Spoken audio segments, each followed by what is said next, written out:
વરસાદને લઈને હવામાન નિષ્ણાત અંબાલાલ પટેલે અનુમાન વ્યક્ત કર્યું છે, જે મુજબ આજથી મહારાષ્ટ્રમાં ભારે વરસાદની શક્યતા છે। 12 જૂન સુધી રાજ્યમાં વરસાદ વરસી શકે છે। 21 જૂન પછી રાજ્યના કેટલાક ભાગમાં વરસાદની શક્યતા। દક્ષિણ ગુજરાત, મધ્ય ગુજરાતમાં ભારે પવન સાથે વરસાદ પડી શકે છે। આ તરફ ઉત્તર અને દક્ષિણ સૌરાષ્ટ્રમાં પણ વરસાદ પડશે। 17 થી 19 જૂને અરબ સાગરમાં લો પ્રેશર સર્જાશે। બંગાળના ઉપસાગરમાં ડીપ ડિપ્રેશન સર્જાશે। દેશના કેટલાક ભાગોમાં અતિભારે વરસાદની શક્યતા અંબાલાલ પટેલ, જે હવામાન નિષ્ણાત છે, તેમણે વ્યક્ત કરી છે।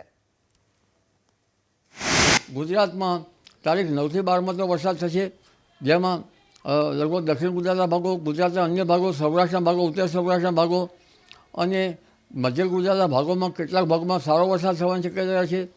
ઉત્તર ગુજરાતના ભાગોમાં પણ વરસાદ થવાની શક્યતા રહેશે, જે ભાગોમાં કેટલાક ભાગમાં હળવાથી મધ્યમ વરસાદ થવાની શક્યતા રહેશે, જેમાં લગભગ સાબરકાંઠાના ભાગ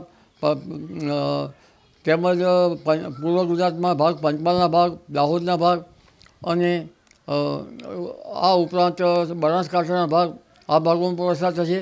મધ્ય ગુજરાતમાં વડોદરા, આણંદ તેમજ કપડવંજ, ખેડા આ ભાગોમાં પણ વરસાદ થવાની શક્યતા રહેશે।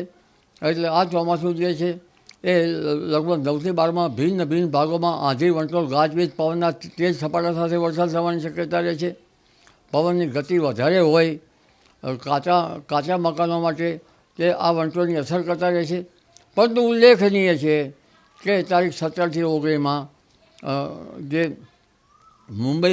મુંબઈ મહારાષ્ટ્રમાં વરસાદ થવાની શક્યતા રહે છે, ત્યાં લો પ્રેશર બનશે અને આ વરસાદની ગતિવિધિ છેક ગુજરાત સુધી થવાની શક્યતા રહે છે। તારીખ 21 જૂનથી ધીરે ધીરે આદ્રા નક્ષત્રમાં ગુજરાતના ભાગોમાં સારો વરસાદ થવાની શક્યતા રહે છે।